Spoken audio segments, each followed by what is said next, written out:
नमस्कार, मी डॉक्टर उमेश खेडकर, हृदयरोग तज्ज्ञ म्हणून छत्रपती संभाजीनगर येथे कार्यरत आहे. माझ्या या हृदय संजीवनी यूट्यूब चॅनलमध्ये तुमचे सगळ्यांचे स्वागत आहे. आज आपण एका महत्त्वपूर्ण विषयाबद्दल चर्चा करणार आहोत, तो म्हणजे preventive checkup for heart health.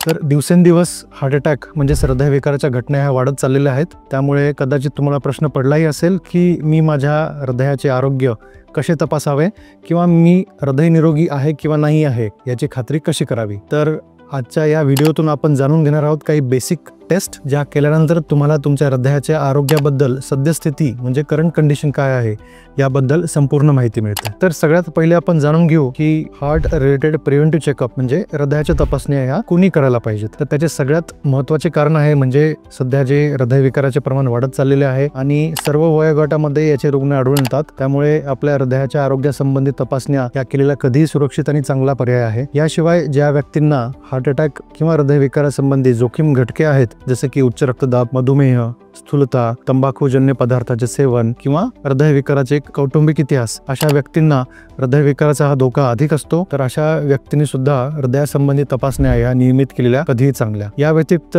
ज्या वेळेस आपण काही अधिक परिश्रमाचे व्यायाम किंवा काही नवीन व्यायाम सुरू करणार असतो, जसे की जिम जॉईन करणे किंवा ट्रेकिंग, मॅरेथॉन किंवा हेवी वेट लिफ्टिंग इत्यादी व्यायाम आपल्याला करायचे असतील, तर यापूर्वी आपले हृदय हे त्यासाठी फिट आहे किंवा नाही आहे याची तपासणी करून खात्री करणे हे आवश्यक असते. तर आता आपण जाणून घेऊ की हृदयाचे आरोग्य तपासण्यासाठी नेमक्या काय तपासण्या आहेत. तर ज्यावेळी आपण हृदयाच्या संरचनेचा एक अभ्यास करतो त्यावेळेस हृदयामध्ये 3 प्रमुख घटक असतात. एक हृदयाच्या रक्तवाहिन्या, 2 हृदयाचे स्नायू आणि तिसरं म्हणजे हृदयाचे ठोके किंवा हार्टबीट तयार करणारी इलेक्ट्रिक सिस्टीम.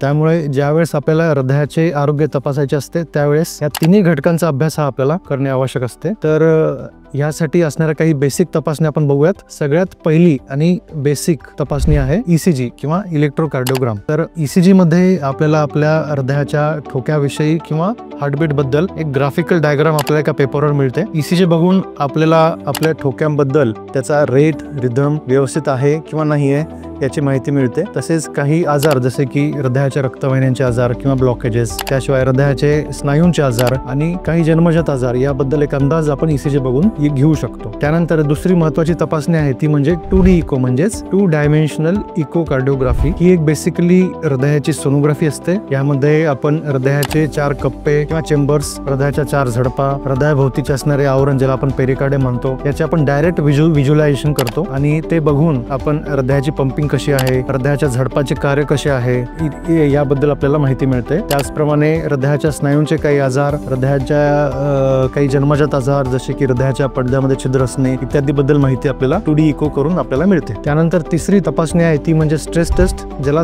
ट्रेडमिल टेस्ट असंही म्हणतात. ही एक प्राथमिक किंवा स्क्रीनिंग टेस्ट आहे. ही तपासणी फार पूर्वीपासून चालू आहे आणि अत्यंत सुरक्षित अशी तपासणी आहे. या तपासणीमध्ये रुग्णाला एका ट्रेडमिलवर चालवले जाते. ही तपासणी चालू असताना ट्रेडमिलचा स्पीड आणि त्याचं इन्क्लिनेशन किंवा चढ हा स्टेज वाईज वाढवला जातो. साधारणपणे 8 ते 10 मिनिटात ही तपासणी पूर्ण होते. या तपासणीमध्ये आपल्याला माहिती मिळते म्हणजे हृदयाच्या स्नायूंना रक्तपुरवठा व्यवस्थित होतोय किंवा नाही याबद्दल आपल्याला माहिती मिळते. म्हणजेच हृदयाच्या रक्तवाहिन्यांमध्ये ब्लॉकेज आहे किंवा नाही आहे याबद्दल एक अंदाज आपण या तपासणीद्वारे व्यक्त करतो. तर ज्यावेळी ही तपासणी निगेटिव्ह येते त्यावेळेस हृदयाच्या रक्तवाहिन्यांमध्ये ब्लॉकेज असण्याची शक्यता ही अत्यल्प असते. परंतु ही तपासणी जेव्हा पॉझिटिव्ह येते त्यावेळेस तुमची लक्षणे, तुमचे वय, तुमची जोखीम घटके इत्यादी लक्षात घेऊन डॉक्टर त्या टेस्टचे इंटरप्रिटेशन करतात.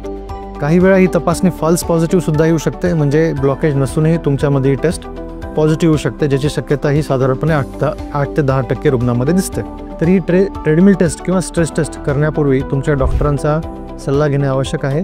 काही रुग्णांमध्ये ही टेस्ट करणे योग्य राहणार नाही, जसे की ज्या रुग्णांमध्ये ECG किंवा 2D इको या टेस्टमध्येच ॲबनॉर्मॅलिटी सापडलेली आहे, जसे की हृदयाची पंपिंग खूप कमी असणे, हृदयाच्या झडपांचा आजार असणे, तर अशा रुग्णांमध्ये ट्रेडमिल टेस्ट करणे ही सुरक्षित असू शकणार नाही.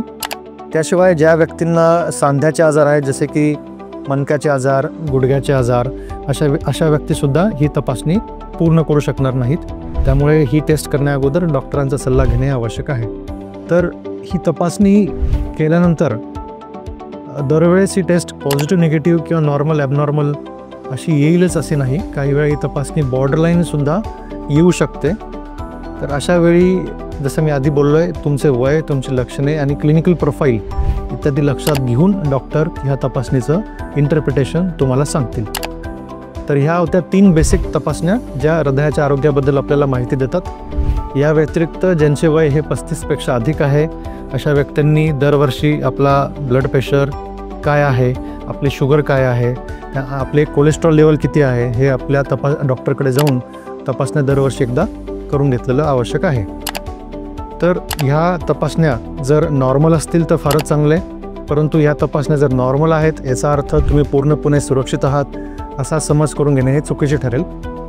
या तपासण्या तुमच्या हृदयाच्या आरोग्याची करंट कंडिशन म्हणजे सद्यस्थिती काय आहे याबद्दल आपल्याला माहिती देतात, पण भविष्यात म्हणजे फ्युचरबद्दल आपल्याला ह्या तपासण्यातून माहिती मिळू शकत नाही. त्यामुळे ह्या सर्व तपासण्या नॉर्मल जरी आल्या तरी निरोगी आयुष्य जगण्यासाठी किंवा हृदय निरोगी ठेवण्यासाठी हृदय निरोगी आहार घेणे व निरोगी जीवनशैलीचा अवलंब करणे हे आवश्यक आहे. तर ह्या होत्या काही हृदयासंबंधी प्रिव्हेंटिव्ह तपासण्या किंवा हृदयाचे आरोग्य जाणण्यासंबंधीच्या तपासण्या.